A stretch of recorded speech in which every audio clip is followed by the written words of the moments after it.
Welcome back to The Evil Within. This is our You Asked For It achievement run, so obviously a new game on Akumu difficulty. We're about halfway through Chapter 7. We've got down through the catacombs, down into these, what I would call the inner lock, the outermost inner lock of Ruvik. So we're trying to get down into Ruvik's subconsciousness, trying to figure out who Ruvik is and what we're facing. Sebastian doesn't have the benefit of knowledge that Kidman has. She kind of knows what's going on. She may not know exactly who Ruvik is and how that was all transpired, but Sebastian knows none of it. So he's got to get to the heart of the matter and figure out what is at the core of the strangeness that's happening to him. That cockroach, that sycophant, living off me, feeding off my work. I'll have to figure out how we got the combination to my safe. There's no time for that now.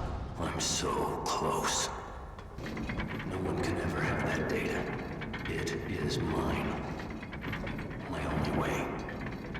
Whoever opens that safe next had better be ready to pay the price.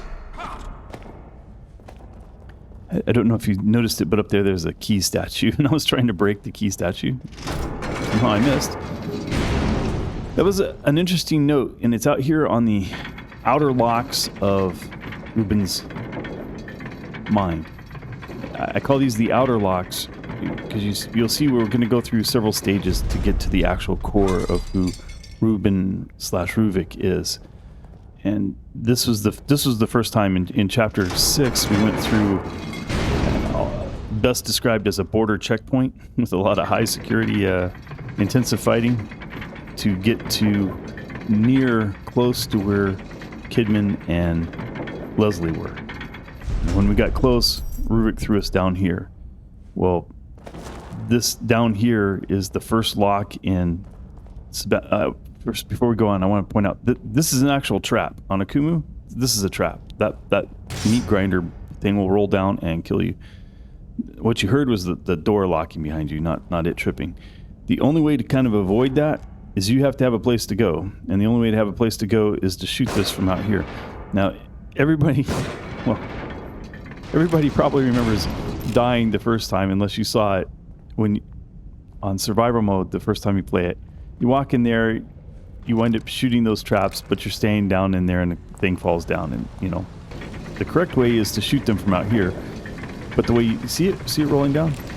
And I think I catch it in the view right there. See, it would have ground you against the wall there.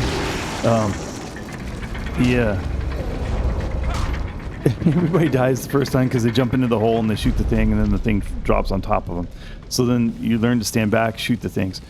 If you walk down there past where that tripwire is, if you get to where that tripwire is, it doesn't matter if you disarm it or not. If you get where that tripwire is, that rolling meat grinder will start.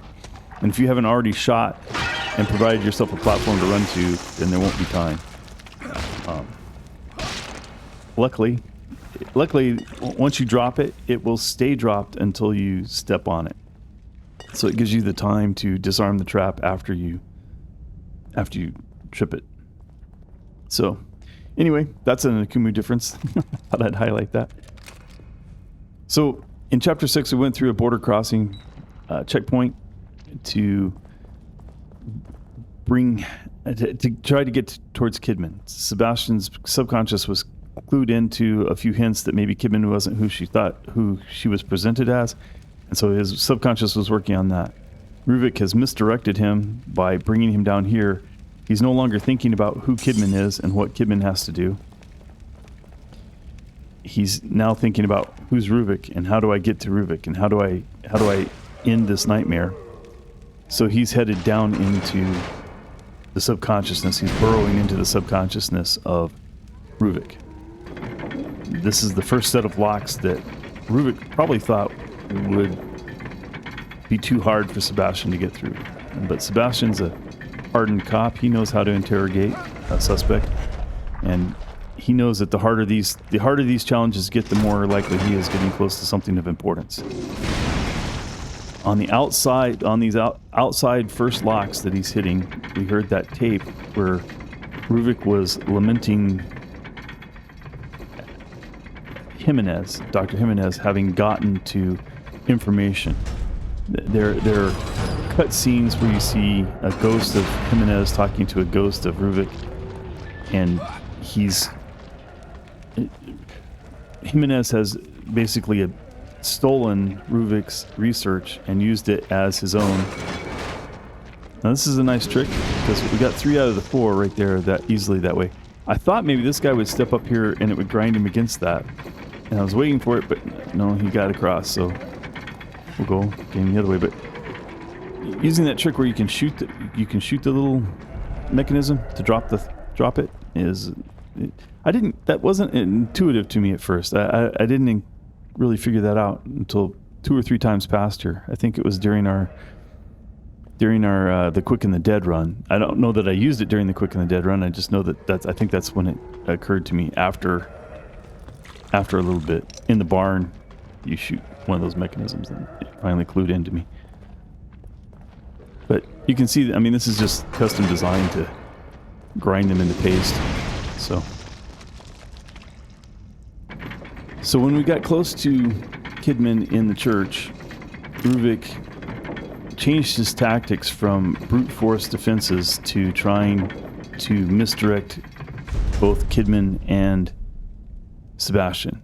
For Kidman, in her chapter 2 of the DLC, he set her on a path to question getting Leslie out altogether, which put her at odds with the administrator, which put her focus on trying to survive the administrator and catch up with Leslie. For Sebastian, he threw him down here, figuring that these defenses would be too much for him. But they're not. Sebastian's going to get through it. He's a hardened detective. He knows when a suspect is trying to evade him. So he's hot on the trail of who Ruvik is. And as he burrows deeper and deeper, he'll burrow through these outer locks in this chapter, chapter 7.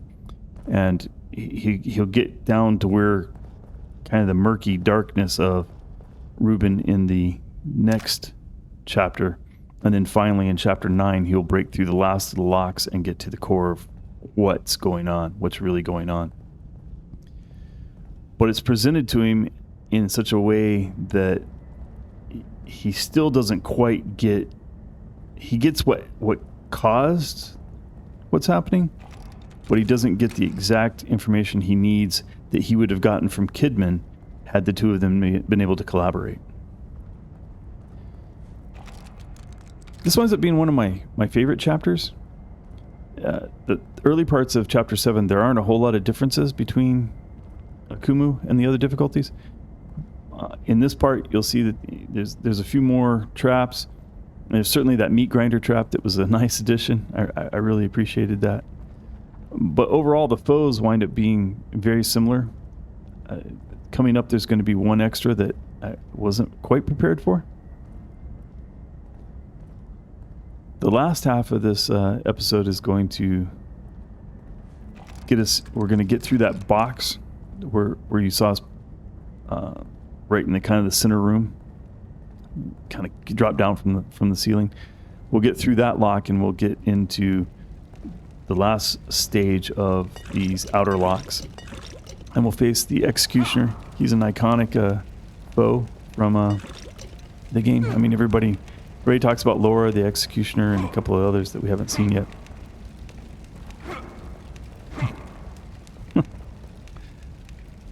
I find it kind of irritating that he won't stomp on it. It's like it's there. The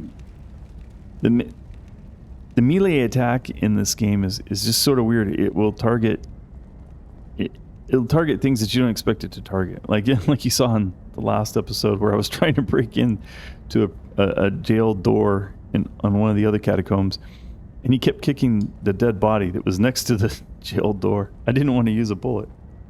It's so low on ammo that I'm trying to conserve it.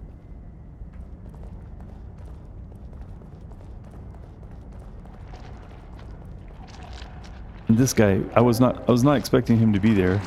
And I'm glad I got around him. Decide not to waste any ammo on him unless he comes through this door, but he won't. So he doesn't manage to get back up here that fast.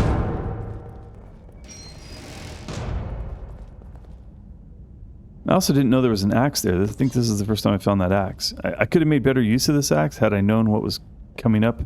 Do you see how Ruvik's built this kind of hardened shell around his inner self, his inner secrets, by these elaborate, we'd almost call them man traps, where you open a gate and that closes the gate behind you. And so it's, sealed chamber after sealed chamber, working your way through the locks. Now there's an extra, or at least they're in different places. I believe there's an extra bow here. I could see the guy down there, and I was going to jump down there and stomp on him, but instead, somehow, that second hit, I wasted my axe. Now normally there's a guy up the thing for him, but he's already down here, so he would have been better served to have run in here, jumped up there. Let's see, there's an extra guy. There's not normally two of them up here. I do catch one of them with that, and now I have nowhere to go, so shotgun time. The shotgun's good against these foes, as long as I don't shoot over their heads. The handgun takes an inordinate number of shots. Crossbow bolts are about the same as the shotgun. Don't want to miss this. You saw that we went down in kind of a secret area in the last place. It's not really secret. I mean, the door is right there. It's right out in the open. But it's easy to not go over there and test the door, to just go through that gate. But we got a key from back there, as well as a lot of goo. Here, if you catch that that's a way out, you can find another key. So, I mean, those two keys are important to getting through the Master of Unlocking achievement.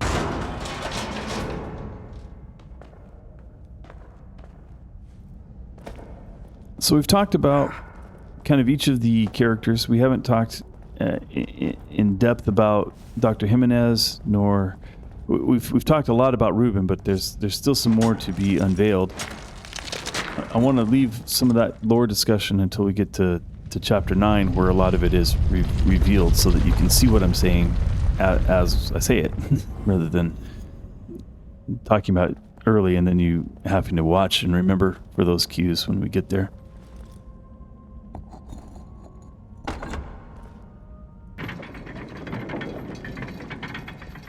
So I know a lot of our conversations have been very heavy into lore, and maybe it seems like I'm pausing here. I covered as much as I wanted to cover for chapter 7 in the first part of the episode. But we'll talk a little bit about the foes that we're seeing here. If you notice that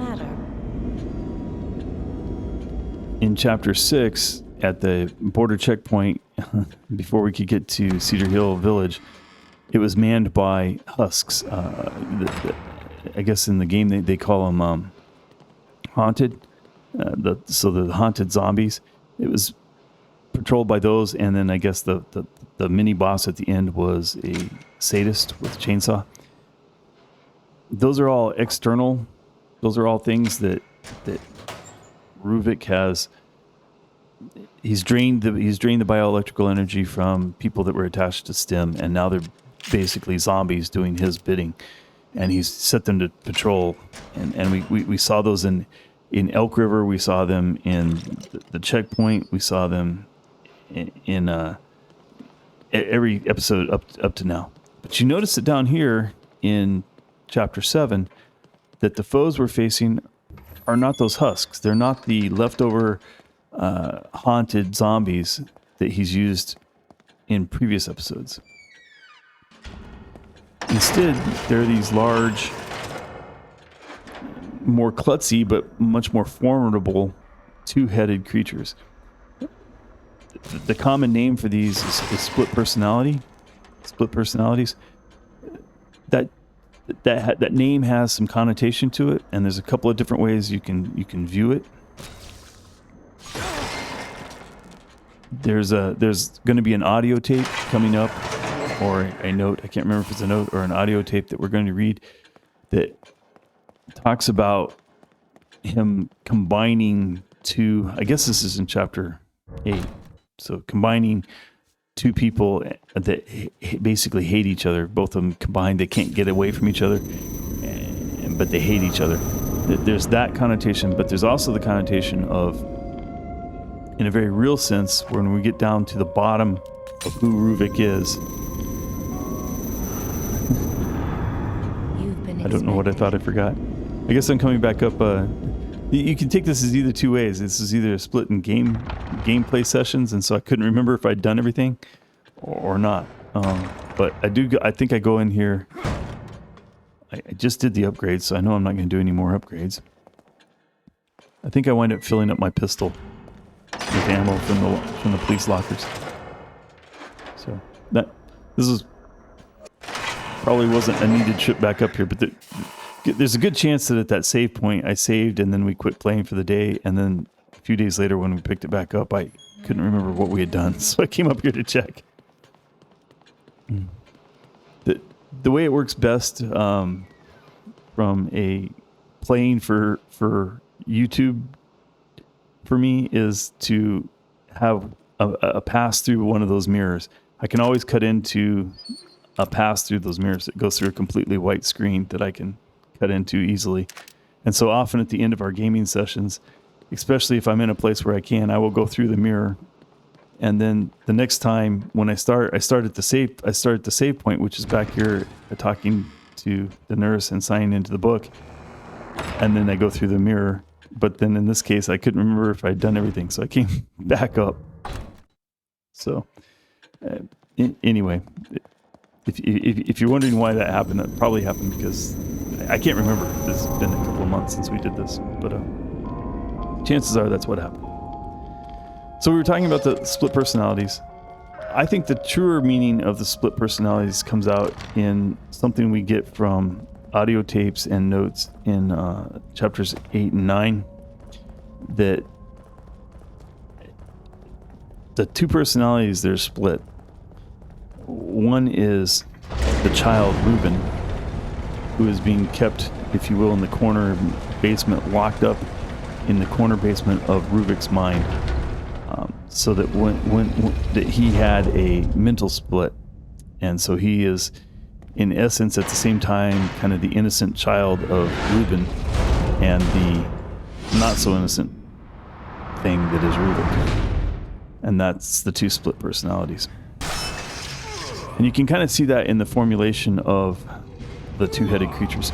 One of the two-headed creatures, one of the two heads looks mostly human, maybe a little bit scarred up human, and the other is almost just kind of this flesh monster thing. Here's another difference from Akumu, from other difficulties.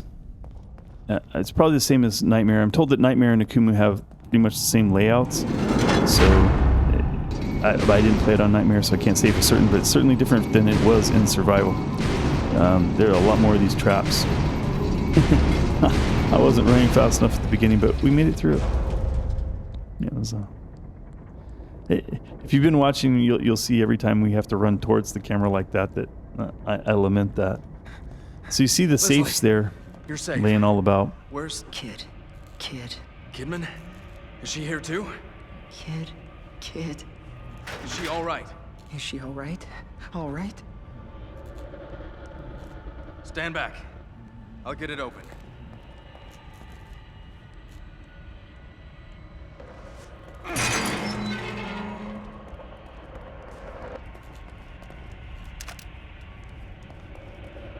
The safes are, you heard the audio tape at the beginning of this episode where Ruben was talking about my secrets. He's talking about Jimenez stealing his research and publishing it, so that basically taking credit for Ruben's work. This was an early on, not early in their early relationship, but it was the result of him doing that. He winds up, Jimenez winds up being promoted inside of Mobius, but he lets it slip that he has someone else working with him, and Leslie then winds up working with Jimenez at Mobius, though he never really forgives that betrayal and starts to hold his own secrets. And one of those was the secret of how to make STEM wireless. Now you notice our harpoon bolts are on stage 4. that makes this area, you're going to be surprised. Most people, if I'd have said I had to break chapter 9 into 2 parts, they would have said, oh, well, you broke it because this part's so hard and so long. No, this part goes very smoothly for us. This did not take multiple playthroughs for us. One thing that I always find that works here is you actually have time to complete this. And it's true even on here on Akumu. Complete it, make a circle to your left, or to his right, but to the right of the screen there. You even have time to pick up that bolt and go through. It's surprising to me, but that kind of maneuver, that kind of circular path back there works every time. One of the most iconic cutscenes in the game coming up here. Everybody talks about this cutscene. This is where you find out exactly how that you weren't really fighting 2 of them. You killed one, and you thought maybe this was another one, but no. This cutscene will explain what's really happening.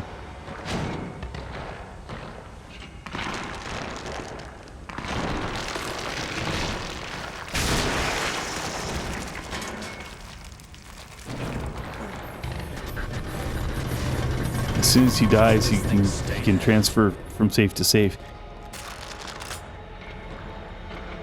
Once again, our harpoon bolts. You don't have to do anything real elaborate here. Just 2 harpoon bolts, center mass.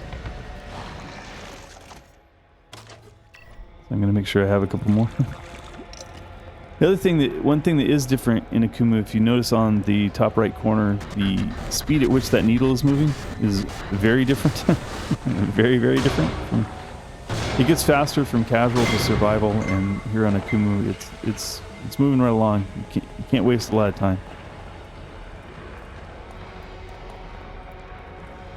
It's good to know your path through here. Know these rooms really well because they're kind of dark, and the fog makes it hard for me. Sometimes I get lost in the paths. Now my goal here was to pause him back here far enough to where I would have time to. Of course, I don't run very well.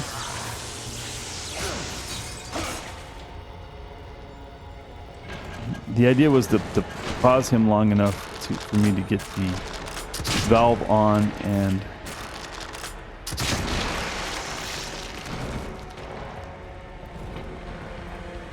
that's typically cited as the best approach, is to pause him. For whatever reason, killing him all the way back here, since he's already come up in a box in here, using those 2 harpoon bolts, killing him, he had no chance of getting here again. So, I mean, he comes up and you can see him, he was walking in the room there, but had plenty of time.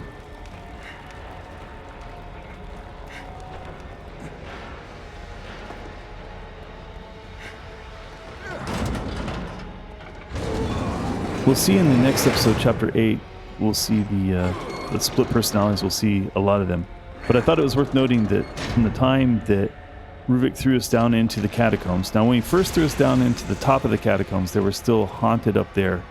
They were kind of guarding it. But once we found one of those relief sculptures from a door, and we went through that kind of secret passage into the pathway that leads down to the core of Reuben. From that point on, we don't fight haunted. We fight split personalities. Well, and like the executioner. Take this! They made a DLC for the Executioner where you play as a version of the Executioner. It has a whole little backstory of a missing daughter, a daughter that was taken into STEM, and he's trying to get that daughter out of STEM. And playing as the Executioner, you wind up fighting with both Joseph and Sebastian.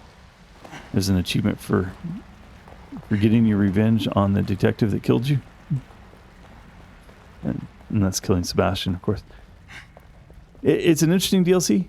We're not publishing any videos for it. We did get the achievements for it. I enjoyed playing it. Jackie can't stand to play first person. The first person makes her nauseous. So I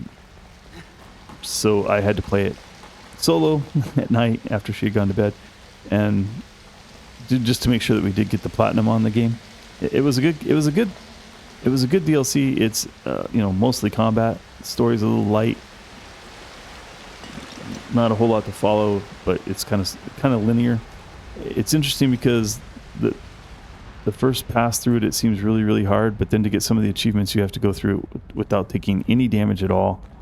And I thought, well, that's going to be impossible, but no, it's really not as hard as you might think. Once you really understand what's going on, you can skip so much of the combat and just get straight to the heart.